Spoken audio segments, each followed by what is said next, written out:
Hi guys, I'm Kasha. Welcome to the channel and welcome as always to our coffee times to discuss movies and horror. And today I'm here to talk to you about a movie that I have been anticipating, and that is The Last Voyage of the Demeter. It's coffee time! The reason why I was so excited about this movie is because I absolutely love Dracula by Bram Stoker. It's my favorite classic book, and it's also the first horror movie that I ever watched, Dracula by Coppola, and so it always really has such a special place in my heart. And I was really excited that they were going to adapt the book, but in a very different way. They're only adapting the captain's log from the ship and that little brief part where basically Dracula is being transported to the UK in these big boxes full of earth from home and himself in them. I was really excited about it, to be honest, and I went to watch it on the 10th of August. The official release is the 11th of August.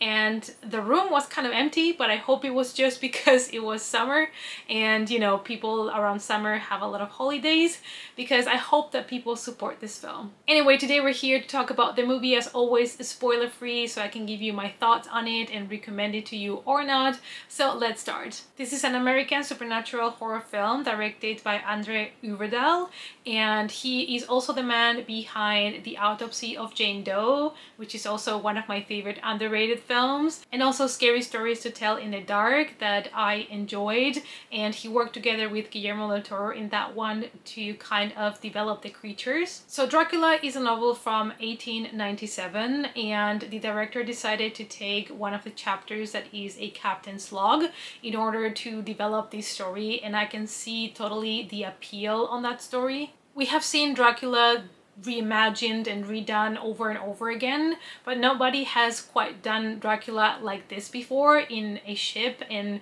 where the whole movie takes place just with, you know, the ship and the captain and the crew. It also features Javier Botet, whom I love. He's basically, I call him the Spanish Doug Jones because he specializes on becoming creatures.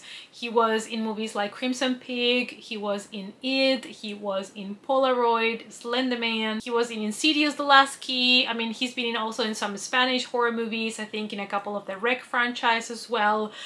So he has done a lot of different cool creatures, and I was really excited to see him as Dracula, especially because based on the trailer and the poster, I expected a more kind of vampire looking like bat, and not the typical, you know, Dracula that we know that looks like a human, and even though it fits and it can turn into a bat, is always looking like a proper human.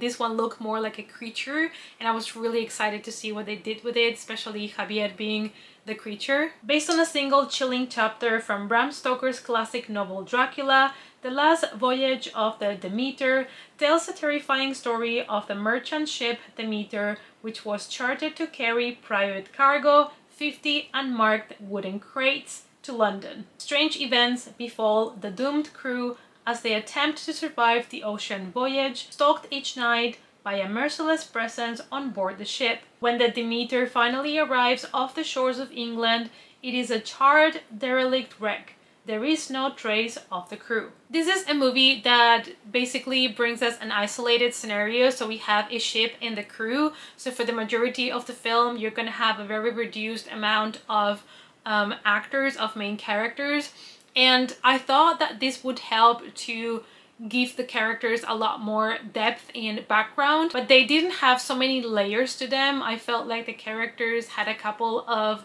traits to them, but they were not as special as I would have hoped.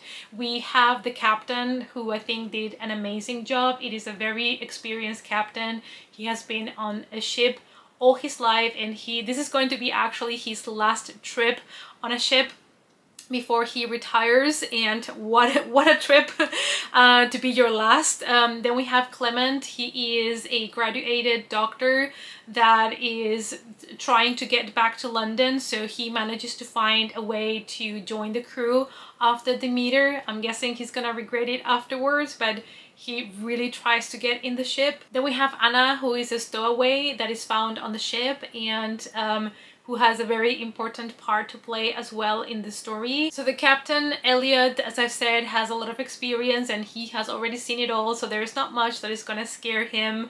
But he is hoping this is gonna be his last trip, and there's a lot of money to be earned from the shipping of all the cargo that they're carrying, so he's hoping to retire.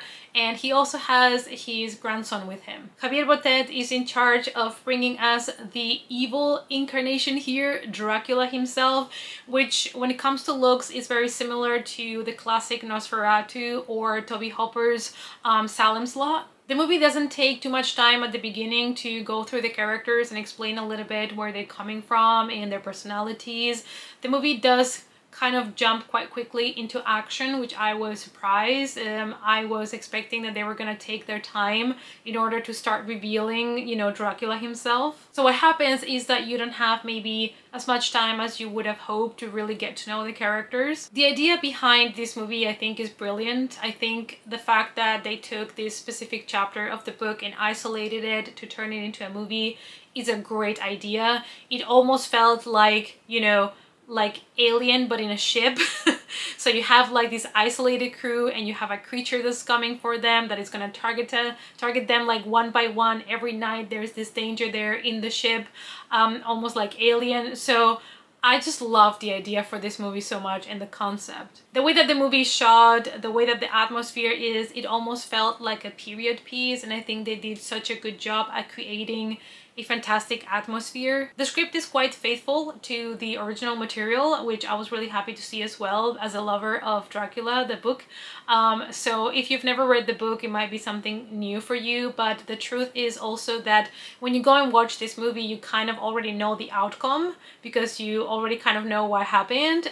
So it takes away a little bit of the element of surprise, even though there's still a couple of twists in the story. But the fact that the characters are trapped in the ship gives you this sense of fear and claustrophobia, and it does help to keep up that tension, even though the horror parts are interrupted here and there by more kind of slow-paced moments. So the pacing might be something that some viewers struggle with. Stoker's novel was able to give you a sense of confusion, of fear, and the madness that gradually overtook the Demeter's crew as the journey progressed. I think that in the movie, it's not until everybody is actually concerned with the fact that people are just straight up disappearing from the ship, and that is when you really see them struggle towards the end. So I think when they got to the end, they really achieved that, and I was really happy to see. My favorite was the last act. I think that's when the movie really shined, and you could see the characters really struggling. They were kind of starting to lose themselves a little bit.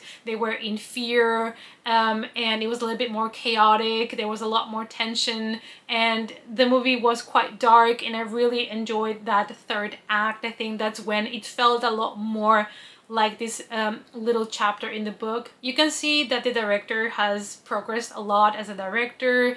The production of the movie is fantastic. There is many scenes in the rain with storms, and those are not so easy to shoot in movies. And also the performances were absolutely fantastic. They were amazing, and I really think that, you know, the strongest performances were Aisling Franciosi as Anna, whom I already love so much in The Nightingale, and David Dastmalchian, who I also really love. He always gets cast as like the evil in a lot of things because the way that he looks, it just pierces through you.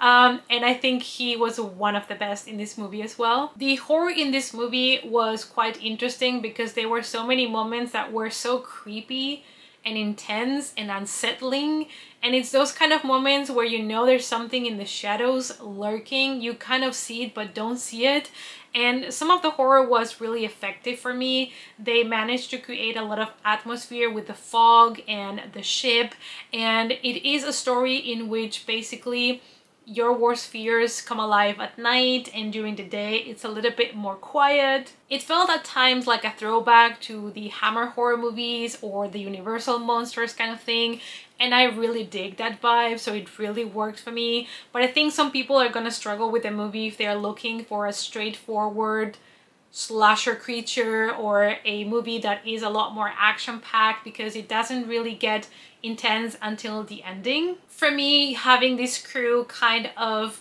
left in the middle of the sea to this evil, it's really effective because it's literally a place where you cannot run away from. There's no way that you can escape it, and I really enjoyed to feel claustrophobic with the characters, and I kept wondering what I would do in such a scenario because it's not like you can just run away. There's a lot of grief in the movie, to be honest, that I didn't expect. This movie was quite sad.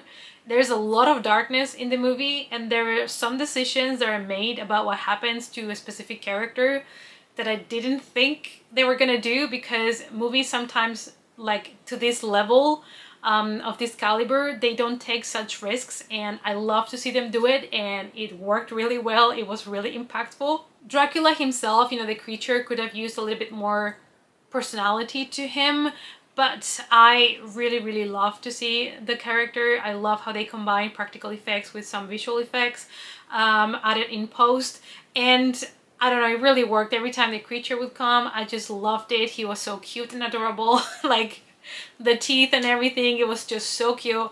Absolutely loved him, and I think Javier Botet did an amazing job again at bringing us the things of nightmares. At the end of the day, I gave this movie a 3 out of 5. I think Uberdahl has a fantastic eye, and I cannot wait to see what he does next as a director. The atmospherics and the claustrophobic feeling that you're gonna get with this movie, I think, were well achieved, and the movie might have been perhaps a little bit too long for its own good, but I did enjoy the slow pacing moments as well as the horror, but that might have made the pacing a little bit abrupt, so it was not all smooth sailing. See what I did there? And this was, you guys, my spoiler-free review of the last voyage of the Demeter, and I do recommend you guys to go and check it out. I mean, this is a movie that I think might not be exactly for everybody, but there is not much going on right now at the cinema when it comes to horror releases, except Talk to Me. Go watch Talk to Me. But after you do that, you can go and watch this one and support it. It's important to support this type of movies as well. And if you like those kind of older Hammer movies, Universal Monsters type, if you love Dracula, I think you're gonna have a good time with this. Let me know down below if you've already seen the film, if you're planning on watching it, or if not, why not? Let's talk about it in the comments down below. Thank you guys, as always, so much for watching, and I hope to see you all, as always, in our next coffee time. Bye!